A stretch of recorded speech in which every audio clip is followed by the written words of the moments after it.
कैलाश पर्वत के कई ऐसे रहस्य हैं जो आज तक छुपे हुए हैं, लेकिन नासा ने कैलाश पर्वत पर कुछ ऐसा देख लिया है जिस पर विश्वास कर पाना नामुमकिन है।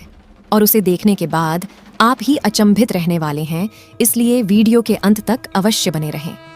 चीन ने कैलाश पर्वत पर हेलीकॉप्टर भेजने की कोशिश की थी और दुनिया की सबसे बड़ी स्पेस एजेंसी नासा ने गूगल अर्थ के एडवांस सैटेलाइट को कैलाश पर्वत पर केंद्रित करके रिसर्च करने की कोशिश की थी। और जो सच्चाई सामने आई उसने दुनिया भर के वैज्ञानिकों के पसीने छुड़ा दिए थे। तो आखिर क्यों कोई कैलाश पर्वत नहीं चढ़ पाता, और कैलाश पर्वत की तस्वीरों में ऐसा क्या था जिसने नासा के वैज्ञानिकों की नींदें हराम कर रख दी? आइए जानते हैं दोस्तों। वेदों के अनुसार कैलाश पर्वत भगवान शिव और देवी पार्वती का निवास स्थान है और हिंदू धर्म में भगवान शिव अजन्मे माने जाते हैं। कहा जाता है कि शिव जी का न तो कोई आरंभ हुआ और न ही कोई अंत होगा, इसलिए अवतार न होकर साक्षात ईश्वर है। शायद इसीलिए आज तक न तो कोई पर्वतारोही इस पर्वत पर चढ़ पाया है और न ही कोई हेलीकॉप्टर उसकी चोटी तक पहुंच पाया है। इसके अलावा जो वैज्ञानिक लोगों की धार्मिक भावनाओं को विज्ञान के सहारे चुनौती देते हैं, कैलाश पर्वत के उलझे रहस्य देखकर उनकी बोलती बंद हो गई है। वैसे तो हिंदू धर्म की पौराणिक मान्यताओं के अनुसार कैलाश पर्वत भगवान शिव का निवास स्थान है और वो आज भी अपने परिवार के साथ कैलाश पर्वत पर रहते हैं। इसके अलावा शास्त्रों के अनुसार कुबेर की नगरी भी कैलाश पर्वत पर ही स्थित है। वहीं चीन के तिब्बत में रहने वाले बौद्ध धर्म गुरुओं का ऐसा मानना है कि कैलाश पर्वत पर बुद्ध भगवान की अलौकिक रूप में दम छूक रहा करते थे। वहीं भारत के जैन धर्म के लोग की मान्यता है कि उनके प्रथम तीर्थंकर आर्षभदेव को कैलाश पर निर्वाण की प्राप्ति हुई थी। यहाँ तक कि हिंदू धर्म के सबसे बड़े ग्रंथ महाभारत में कहा गया है कि अपनी बीवी द्रौपदी के साथ पांडव भाइयों ने भी मुक्ति के लिए कैलाश पर्वत की चढ़ाई की थी, क्योंकि इसे स्वर्गलोक का प्रवेश द्वार माना जाता है। इन सभी धार्मिक मान्यताओं को सुनकर आप तो समझ चुके होंगे कि कैलाश पर्वत इस दुनिया के सबसे पवित्र स्थानों में से एक है। इसलिए इस पवित्र स्थान पर आज तक कलयुग के श्राप से मनुष्य चढ़ाई नहीं कर पाते और पर्वत की चोटी सिर्फ वही पहुंच सकता है जो आत्मिक और शारीरिक तौर पर आध्यात्मिकता के स्तर पर पहुंच चुका है, जिसके लिए इस दुनिया की मोह माया को त्यागना जरूरी है। कैलाश पर्वत का सबसे बड़ा रहस्य यह है कि जहां दुनिया के सबसे ऊंचे पर्वत माउंट एवरेस्ट की चोटी पर आज तक 4000 से भी ज्यादा लोग पहुंच चुके हैं, लेकिन कैलाश पर्वत पर आज तक कोई नहीं चढ़ पाया। कहा जाता है कि जो जिद करके कैलाश पर्वत पर चढ़ने की कोशिश करते हैं, उनकी रहस्यमयी तरीके से मौत हो जाती है। कहा जाता है कि कैलाश पर्वत की चारों ओर अलौकिक शक्ति का प्रवाह है और कैलाश के आसपास तपस्वी गुरु आज भी टेलीपैथी के जरिए आध्यात्मिक गुरुओं से प्रार्थना करते हैं। कैलाश पर्वत वो जगह है जहां से गंगा नदी बहती है। वहीं यहाँ पर गंगा नदी के अलावा भी ब्रह्मपुत्र, सतलज, करनाली और सिंध नदी भी बहती है, जो सिर्फ भारत ही नहीं बल्कि बांग्लादेश, पाकिस्तान और चीन तक को भी पीने लायक पानी पहुंचाती है। आधुनिक रिसर्च हमें यह बताती है कि कैलाश पर्वत पृथ्वी के केंद्र की तरह काम करता है, क्योंकि यह उत्तरी ध्रुव और दक्षिणी ध्रुवों के बीच स्थित है।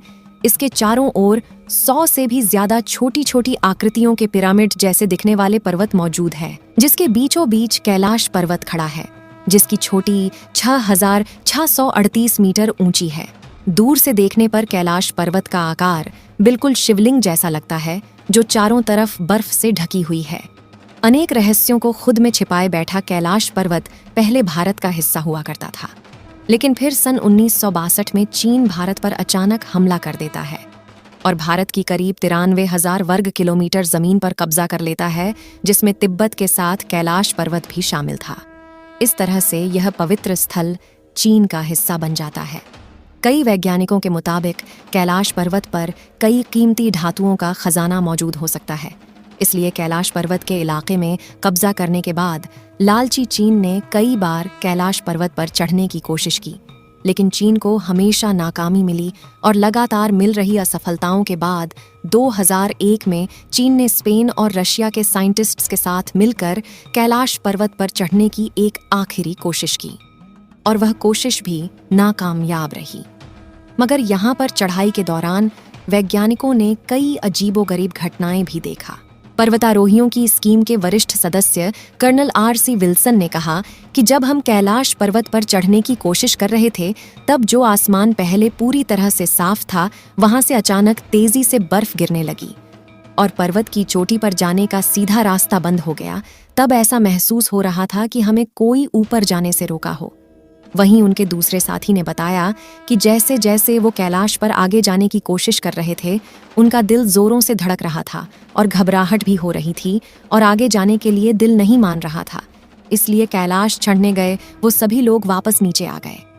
जब चीन ने देखा कि कोई इंसान कैलाश पर्वत पर चढ़ नहीं पा रहा है, तो उसने कैलाश पर्वत की चोटी पर हेलीकॉप्टर भेजने का निर्णय लिया। हालांकि हेलीकॉप्टर और एरोप्लेन को कैलाश पर्वत के ऊपर उड़ने की सख्त मनाही है, क्योंकि कई बार अचानक से यहाँ का मौसम इतना खराब हो जाता है कि कोई भी हवाई जहाज इस इलाके में टिक नहीं पाएगा। लेकिन कई दिनों तक मौसम की रिसर्च करने के बाद एक दिन साफ आसमान में चीन ने अपने हेलीकॉप्टर को कैलाश पर्वत की ओर रवाना किया। मीडिया रिपोर्ट्स के मुताबिक हेलीकॉप्टर पर बैठे लोगों ने जब उड़ान भरी तो शुरुआत में उन्हें कैलाश पर्वत के मनमुक्त करने वाले सुंदर नज़ारे दिख रहे थे। उन्हें लग रहा था कि अगर सब कुछ इसी तरह चलता रहा तो वह कैलाश की चोटी पर अपने हेलीकॉप्टर को पहुंचा देंगे। लेकिन हेलीकॉप्टर में बैठकर जिन नज़ारों का मजा ले रहे थे, वह कुछ ही मिनटों में इनके लिए बड़ी सजा बन गए। जहां थोड़ी सी ऊंचाई पर जाते ही कैलाश पर्वत के वातावरण में कई बदलाव आने लगे थे। उन्होंने बताया कि जब ऊपर से कैलाश पर्वत की सतह पर देख रहे थे तो वहां कई बड़े बड़े हिमस्खलन दिखाई दे रहे थे। लेकिन ये तो कुछ भी नहीं था, क्योंकि ऊपर का माहौल और भी ज्यादा डरावना था। दरअसल आसमान में इतने घने बादल थे कि मानो वह हेलीकॉप्टर को निगलने वाले हैं। मगर ये लोग हिम्मत करके अपने हेलीकॉप्टर को और ज्यादा ऊंचाई पर ले गए। तभी आसमान में बिजली कड़कने लगी और बर्फबारी शुरू हो गई। इतनी ऊंचाई पर हवा का प्रेशर भी इतना ज्यादा बढ़ गया था कि हेलीकॉप्टर को कंट्रोल कर पाना बहुत ज्यादा मुश्किल हो गया था। चीन के वैज्ञानिकों का कहना था कि माउंट कैलाश पर सभी दिशाएं आकर मिलती है, जिसकी वजह से दिशा भ्रम में फंस गए थे। साथ ही इनके कंपास ने भी काम करना बंद कर दिया था। इसलिए उन्होंने अपने सफर को आधे में रोककर फिर से नीचे आना ही सही समझा और तेजी से धड़क रहे अपने दिल को थाम कर वह धीरे धीरे नीचे वापस आ गए।